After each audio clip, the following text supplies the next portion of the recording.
வணக்கம் விருச்சிகராசி அன்பர்களே, இந்த ஆவணி மாதத்திலே லாபஸ்தானத்திலே அமர்ந்திருக்கக்கூடிய உங்கள் ராசிநாதன் உங்களுடைய ராசியின் குடும்பஸ்தானமான தனுசு ராசியை பார்க்கிறார். குருவும் பார்க்கிறார், சனியும் பார்க்கிறார். அதனாலே பண வரவுக்கு குடும்பத்திலே நிறைய எண்ணங்கள் ஓட்டங்கள் எல்லாம் வரும். சில மருத்துவ செலவுகள் எல்லாம் இருந்து ஓவர் கம் பண்ணுவீங்க. சில சிக்கல்கள் உங்களுக்கு கொஞ்சம் இருக்கும்.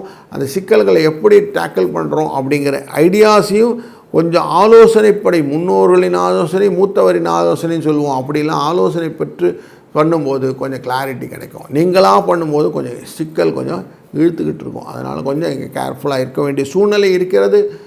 சூரிய பகவான் நல்ல தொழில் ஸ்தானத்தில் ஜம்முன்னு உட்கார்ந்துருக்கிறார். அதனால் சந்தோஷமாக இருக்கக்கூடிய பண வரவு நல்லா இருக்கும், கவலைப்பட வேண்டாம். நல்லதொரு பண வரவு இருக்கும்.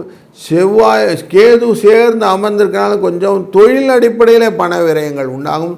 தொழிலிலே நல்ல முன்னேற்றங்கள் கிடைக்குவதற்கு செவ்வாயின் லாபஸ்தானத்துடைய அந்த பிரவேசம் நல்லா இருக்குது. அதனால் நல்லது நடக்கப் போகிறது.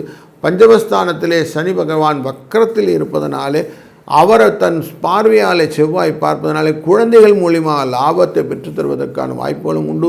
6ஆம் இடமான ரிணரோக சத்ரு அப்படிங்கிற வம்பு வழக்கு சண்டை போன்ற இடத்துல இருக்கக்கூடிய மேஷராசியும் இந்த செவ்வாய் பார்க்கறதுனாலே உங்களுக்கு நீங்கள் கொடுத்த பணம் அப்படின்ற கடன் வாங்கி கொண்டு சென்றவர்கள் உங்கள்கிட்ட திருப்பி தருவதற்கான வாய்ப்புகள் உண்டு. வழக்குகளில் உங்களுக்கு சாதகமான தீர்ப்புகளும் உண்டாகும். நீங்கள் புதிதாக கடன் வாங்குவதற்கான வாய்ப்புகளும் இந்த மாதத்தில் உண்டாகும்.